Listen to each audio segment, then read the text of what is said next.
imprensa corintiana, São Paulo, palmeirense, imprensa palmeirense, odeia. Isso, é verdade. Então, pura verdade. Então o que acontece? Tudo do Rogério Ceni transforma 3 vezes mais. Porque tem toda a turma que odeia, não é o São Paulo, é o Rogério. Toda a turma que odeia. Concordo contigo. E só a turma que ama. Então a turma que ama não cobra como deveria cobrar. Porque ele não é mais jogador, não é mais ídolo, ele é treinador. É outra situação. E a turma que odeia qualquer coisa que ele faz. Então quando o São Paulo começou bem, nossa, que time... Mas toma gol. Mas é um time bom. Do meio pra frente é maravilhoso, começou... Aí agora o time parou de fazer gols. E tá tomando gol. Então agora é só o time ruim. Então eu acho que não tem um meio termo e não tem uma cobrança certa. Por exemplo, eu achei que o jogo contra o Cruzeiro, o São Paulo me deu uma expectativa que vai brigar por Libertadores. Eu assisti no jogo inteiro contra o Cruzeiro. Agora, vendo contra o Defesa e Justiça, não é isso? Defesa e Justiça. Então, esse time horroroso lá em Guarulhos, a gente ganhara de 5-0 dele. Oi? Lá em Guarulhos, o meu time lá na Várzea, a gente ganhara de 5-0 desse time. 5-0 fora o baile. Com o São Paulo quase tinha que merecer perder. O problema da imprensa é o exagero, entendeu? Não, o que eu acho é o seguinte, então a gente está interpretando um jogo horroroso contra um time horroroso, uma eliminação horrorosa, e aí já...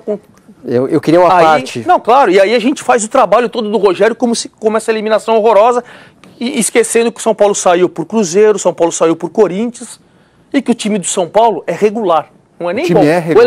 O elenco é. O time tem vindo... O elenco é ruim. E o time é regular. Bom, vamos lá. Eu queria começar pelas concordâncias. Eu concordo com várias coisas que o Ademar acabou de dizer.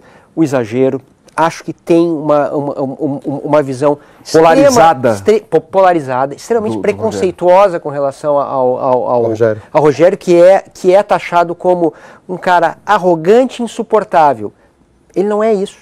Não é isso. Se você vai conversar no meio do futebol, você não vai ver essa unanimidade. Agora, os torcedores rivais pintam o Rogério como um sujeito absolutamente arrogante e insuportável. O outro extremo também não é verdadeiro. O Rogério não é Deus, o Rogério para mim não é mito. Né? O Rogério é um grande profissional. Né? Um grande profissional como goleiro, um grande profissional como um estudioso de futebol. Na época que ele era goleiro, ele já era muito acima da média, só que foi promovido de uma forma abrupta. Concordo plenamente. Né? O Rogério, e aí isso me surpreendeu porque ele sempre foi um cara tão consciente. Por que o Rogério não parou? Ele mesmo pensou, será que eu não devia começar pelo Expressinho do São Paulo, sabe, pelo Mogi. Mas ele não atendeu um pedido de um grande amigo que é o presidente do São Paulo? Não interessa. Ele está sabotando a própria carreira. Ele sabotou a própria carreira no início. Em nome da torcida, que ele é torcedor do São Paulo. Em nome da vaidade dele também. Também pode ser. Em nome da vaidade dele também. Ele não teria, eu também concordo com você, que ele não teria condições de assumir o São Paulo logo de cara, a minha interpretação. Aí ele vem, assume, né, e outra, aí ele foi... Eu achei que ele foi muito pretensioso no sentido de eu quero fazer tudo diferente. Né? Então auxiliar de fora, métodos modernos, treinos que não são repetidos, né? Coisas realmente legais. Né? Só que não treinadas. Ele não treinou fazer esse tipo de inovação com uma menor visibilidade, que ele poderia ter feito isso em Cotia, ele poderia ter feito isso numa equipe menor, que eu acho que ele deveria. É assim que funciona. Ninguém entra aqui e senta no lugar do Ademar. Acha que ele vai continuar treinador? O estagiário que chega aqui no Sport TV, ele vai lá pra cima, fica, faz umas coisinhas, coisa e tal, depois ele vira Ademar. Né? Então, foi tô boa. Com moral. Tô com moral, muito obrigado, cara, é meu amigo. Mas Vira Ademar aqui ou em Guarulhos? Eu fiquei na dúvida. Não, aqui. Agora, ele joga no lugar do Ademar, é diferente. Agora, eu discordo do Ademar frontalmente que não há crise. Acho que tem uma crise enorme, inclusive por tudo que o Rogério projetou e o São Paulo projetou no início da temporada, o São Paulo estaria num estágio. E o São Paulo que começou em fevereiro, estava aqui, o São Paulo que está agora em maio está aqui, não pode? Não, mas é o contrário. Então, é mas o contrário. O que estava aqui estava jogando com o Linense. Aí o que está aqui, que você está falando, está jogando com o Cruzeiro. Jogou contra Não, jogou contra Corinthians lá na Flórida, coisa e tal. Defesa e Justiça. Não, isso que eu falei, nós estamos falando de um vexame e fazendo a temporada. Não, são 2 jogos, hein? São 2 jogos. jogos contra o Defensa, tá? O de lá foi não, porque ele mandou ruim, o time reserva, né? Pô, mas ele tem um elenco. Não, eu sei. Não tem um elenco. Tem. É isso que eu tô falando. Acho que o elenco do São Paulo E aí eu também discordo. Eu acho que o São Paulo tem elenco melhor do que a maioria dos times. Talvez ele... Você tá de brincadeira. Claro. Respeito, mas... São Paulo não tem... Vamos lá. O São Paulo não tem um lateral esquerdo pro moleque que subiu da base. Não tem um lateral que ele trouxe agora, é o reserva do Cruzeiro. Vamos lá, pega o Grêmio. O Grêmio tem o Marcelo Oliveira, que a torcida não vai muito com a cara dele, mas é titular há quantos anos ali? Porque é o que tem. Não, tudo bem, mas é o cara que tá... Cortez tá lá na Pânico, coisa e tal. O São Paulo tem o Júnior Tavares, que começou muito bem. Que pegou da base. Mas não interessa de onde ele veio, se veio de Marte, da base. Né? Ele tá lá e jogando bem. Né? Só que o Júnior Tavares, como o resto do time, despencou. Exatamente. Né? E aí, eu acho que é uma questão de time, não é uma questão individual. A gente já viu o talento dele. O São Paulo não tem um primeiro volante, como disse o William. O Jusilei nunca foi no primeiro volante, na minha interpretação. O João Schmidt, que estava jogando de primeiro, também nunca foi. O São Paulo nunca teve ali o primeiro volante, na minha interpretação. O São Paulo não tem um meia esquerda. Quem que é o camisa 10 articulador do time? Mas não existe mais esse camisa 10 articulador do time. Quem é o Diego? O Cueva, o Rogério falou até na entrevista, eu concordo, ele é mais atacante. É um meia atacante. É meia atacante. Ele é aquele cara para jogar com o Guerreiro, por exemplo, na seleção, que encosta com o Guerreiro. Ademar, essa posição não existe mais. Mas será que não tem o volante? Quem que é o Diego? Quem que é o Diego do São Paulo? O Flamengo tem o 10. Quem tem mais? Além do Flamengo. O Inter tem o D'Alessandro? É verdade. Olha a idade. Olha a idade. Jogadores, quem a mais nova geração não está se formando. Será que não ter volante... Quem é o 10 do Palmeiras? Será que não ter volante não pode ser, de repente, uma opção do próprio Rogério? E não ter um volante? Não, querer um volante, um segundo volante adaptado. Então, no Corinthians, o Mano colocou o Christian, que sempre foi segundo volante, para jogar de primeiro, e o Elias, que era meio atacante, para jogar de segundo volante. Então, assim, você tem essa possibilidade, você arrisca. Tem jogador eu não acho lá. que o Jusilei está jogando mal, não. Hein? Não, também acho que não. Acho que está jogando bem. Acho que não. Acho que perde um pouco mais a pegada. Exatamente. Mas, enfim, você vai perder alguma coisa. Depois, de repente, a dinâmica melhorar, o Jusilei sobe, e aí o Thiago Mendes fica de vez em quando, você faz essa troca. Claro. É possível acontecer isso. Agora, tem outros setores do São Paulo que não estão funcionando. E aí também eu acho que passa pelo técnico em relação a jogo, que é uma coisa que a gente falou aqui do Flamengo. O Flamengo foi lá fora, jogou bem, perdeu. A gente não vê o São Paulo, jogo contra o Cruzeiro fora, sim, jogou melhor que o Cruzeiro. Agora, os dois jogos contra o Corinthians, um jogo muito que ficava... Você não via o São Paulo com alternativas. Jogo contra o Defensa e Justiça, os dois ainda... por exemplo, o São Paulo jogou mal o primeiro tempo. O segundo tempo o jogo foi igual e jogo lá fora também foi igual o jogo. Não, sabe o que é, Ademar? Eu penso assim... Eu acho que o São Paulo não é regular, como você disse. Sim, não falei que é regular. Não, você tinha falado que o São Paulo é regular, mas não tem elenco. O time do São Paulo é regular e o elenco não é bom. Tá vendo? Ele fala assim, uma coisa, a atuação é outra. Uma coisa que não, mas ele não falou de atuação, ele falou de elenco. Falei de elenco. Atuação regular é uma coisa, elenco regular é outra. Ele falou elenco, daí eu falei assim, mas você acha que o São Paulo é regular? Daí ele falou assim, não tem elenco. Ele estava exaltado, ele não lembra, mas é assim. Falei, o elenco do São Paulo, eu acho que o time do São Paulo é regular e o elenco não é bom. Ademar, uma coisa aqui. Em nível de elenco, ele é regular, é isso? O elenco do São Paulo é regular? O time do São Paulo é regular. O time do São Paulo. Não é um time bom. Um time bom. Por exemplo, assim, alguém apontou o São Paulo como favorito ao título paulista? Não. Alguém vai apontar no Brasileiro? Seria a terceira força, não? Hã? Seria a terceira força. Eu sempre falei aqui que era o mesmo nível do Corinthians. Não é você. É o mesmo nível. No geral, eu concordo contigo. Mas é o mesmo nível do Corinthians. Sim, era a terceira força. Não, terceiro ou quarto. Porque pra mim era igual. Não, pra mim não. Mas a gente tá falando, pessoal, a gente tá falando a visão do todo. Ah, não, do todo. Da maioria. Sim, da maioria. Da maioria. A minha visão também não era essa, mas a maioria. Eu nunca achei que a gente pode estar errado, eu e você. Você lembra como? Não, então, o Casagrande, até uma vez a gente falando aqui, falou que o Corinthians era time para não cair. Eu falei, eu não acho isso. Falei bem claro. Eu acho que o time do Corinthians não é time para cair. É um time, não vai ser campeão do Brasileiro, você não vai apontar. Mas não é diferente do de São Paulo. Mas voltando aqui às eliminações, foram eliminações em jogos mata-mata, né? Corinthians, Cruzeiro e Defensa e Justiça. Quando você não dá para isolar o segundo jogo do primeiro. Claro. Quando você tem uma vantagem no primeiro jogo, o time vai jogar, principalmente em casa, você vai jogar um pouco mais fechado, o outro time vai ficar mais com a posse de bola, você vai tentar explorar componente psicológico, emocional. Então, assim, é diferente. Aí quando você pega o Defensa e Justiça, que é um time realmente... Você precisava de vencer, jogando dentro de casa, quer dizer, aí você joga tão mal, aí acende uma luz muito grande. O time não está conseguindo jogar quando precisa contra uma equipe fraca no momento decisivo, entendeu? Isso é surpreendente. Fora os outros jogos ruins, alguns, mas aí você alterna mesmo. Contra o Corinthians fora. Jogou equilibrado? Contra o Cruzeiro, jogou melhor? Mas e o Cruzeiro, você vê, por exemplo, vantagem desses times que já tinha? Depois desse jogo horroroso na Sul-Americana, ele vai jogar contra o Cruzeiro, ele muda o esquema, ele veio com 3 zagueiros, ele veio com um time diferente. O São Paulo criou 3 chances claras no primeiro tempo, contra uma do Cruzeiro. Aí o São Paulo tomou um gol, que a gente sabe que é gol de nem pelada, a gente toma um gol daquele lá que ele falou, que ele mesmo falou foi um gol horroroso. E o jogo continuou lá e cá. Então eu não achei uma estreia no Brasileiro, você primeiro perde de um Cruzeiro do Mano Menezes. Não é, qualquer um pode perder.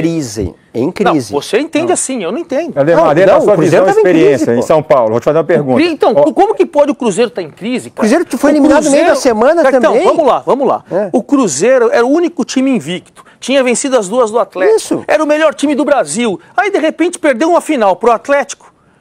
E aí ele foi eliminado na Sul-Americana, que aí sim foi horroroso. Aí nós estamos falando um jogo horroroso. O Cruzeiro tem crise. Que crise? Mas que crise que o Cruzeiro pode estar, gente? Mas é evidente que está. Pô, eu não fala acho. com o Cruzeirense para você ver que o time estava com rendimento que caiu. Nós estamos analisando por resultado. Não estamos. Eu estou analisando o resultado. O desempenho do Cruzeiro para mim esse ano é muito bom. Um jogo horroroso da Copa Sul-Americana. Foi, como São Paulo também. Né? Mas deixa eu perguntar do Rogério para vocês. Você acha que o Rogério... Aliás, né, a questão de polarização do Rogério e tal. O Rogério é um cara super inteligente, super gentil e educado, pelo menos às vezes que esteve aqui no Seleção participando.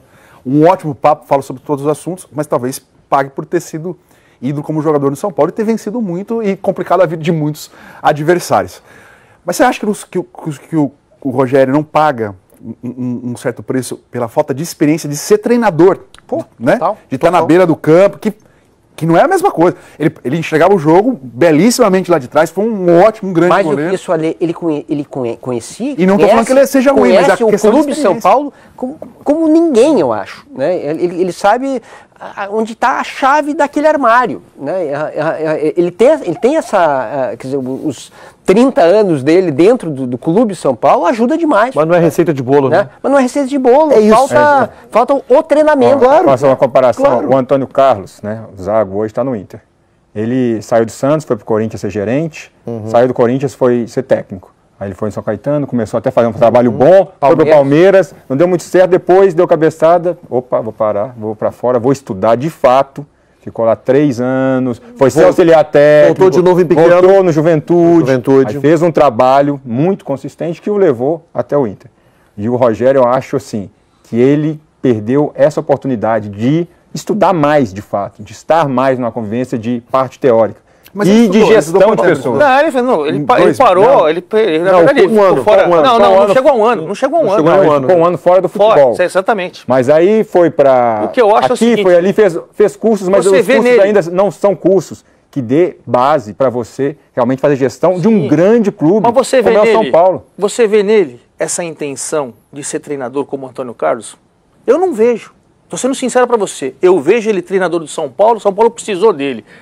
Precipitadamente, eu acho que ele não tinha experiência. Ele queria ser técnico. Ele queria ser técnico do São Paulo. Não, tudo eu bem, acho do São Paulo. Mas eu acho que ele não se preparou então para tal. Sim, não se preparou. Isso que eu tô. Eu acho, a minha visão. Se ele sair do São Paulo, ele não trabalha mais como treinador? Acho que não.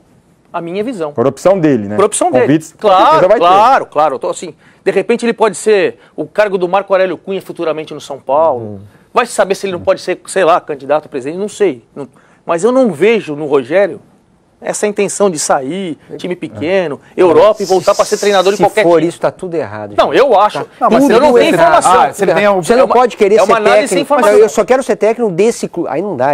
Mas eu acho direito. Não, eu acho que é o direito da pessoa. Por exemplo, o Zico não falou que não trabalharia. Mas ele tem o objetivo de ser técnico. Mas ele quer só por um momento. Se ele se prepara, quero ser técnico de São Paulo, depois quero ser gerente de futebol do São Paulo, quero ser presidente do São Paulo. A profissão ele se preparando, e ele tinha capacidade mais respeito. Mais estudo. Acho que a falta de respeito é não estudar e se preparar de forma adequada. E aí é um questionamento que a gente pode falar assim. Eu, sinceramente, eu não acredito na tese do Ademar. Eu acho que o Rogério quer ser técnico de futebol e viu uma oportunidade de atalho, que é o São Paulo implorando, né, pelo amor de Deus, vem para cá.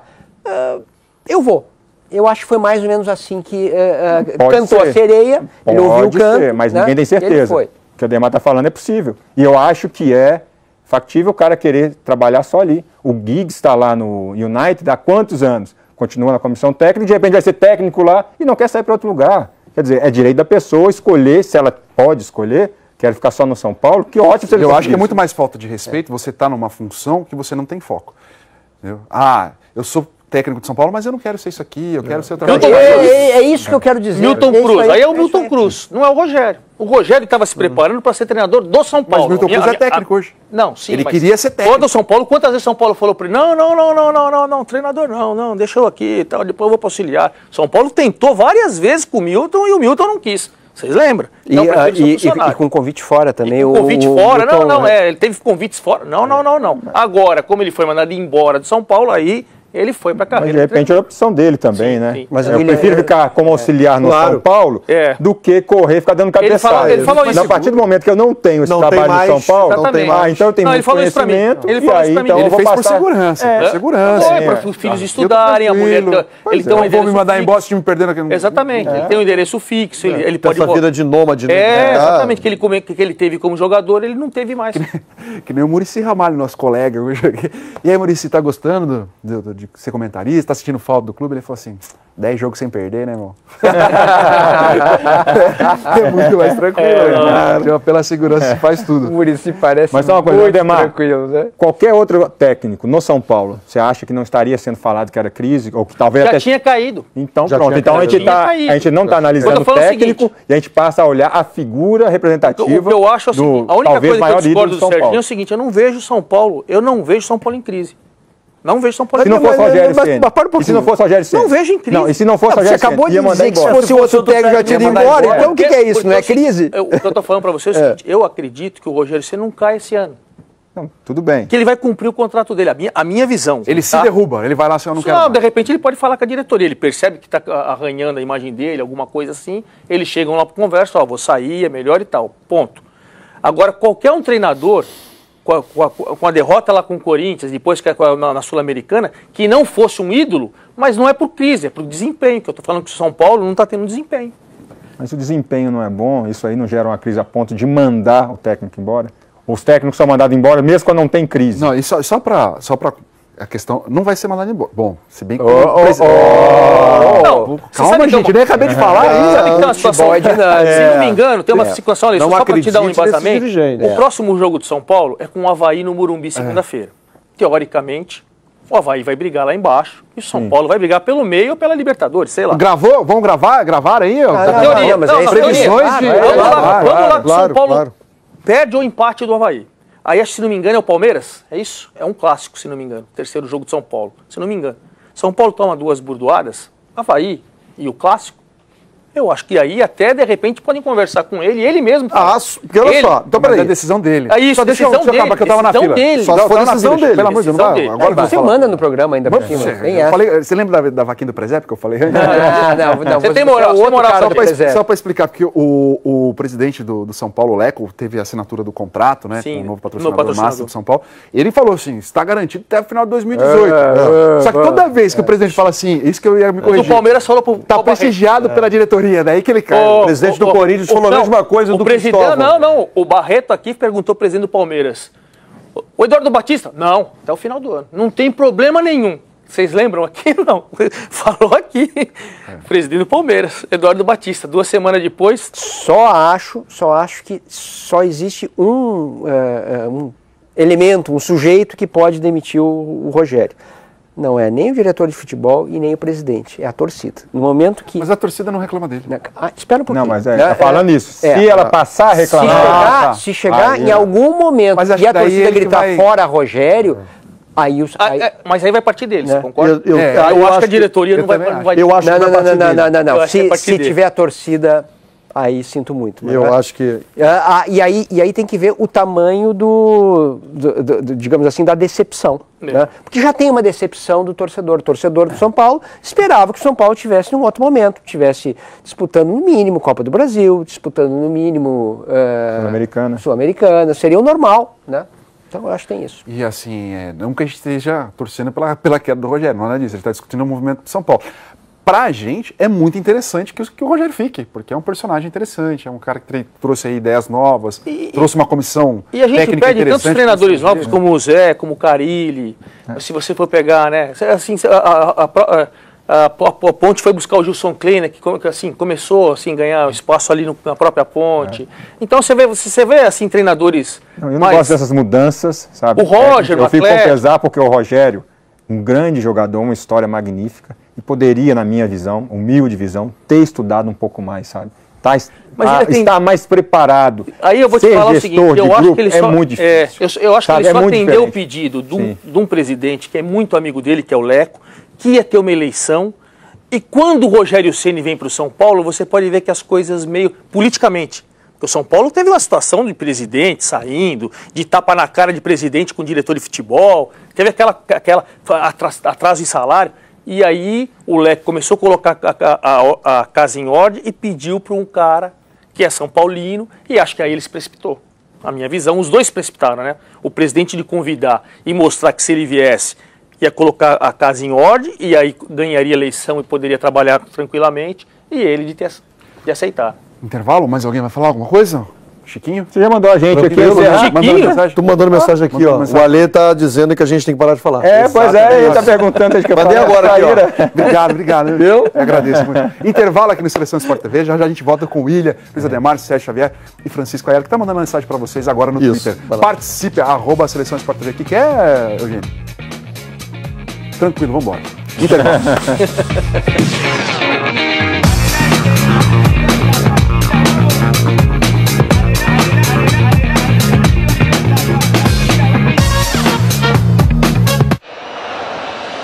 Tentou o toque pro Guts.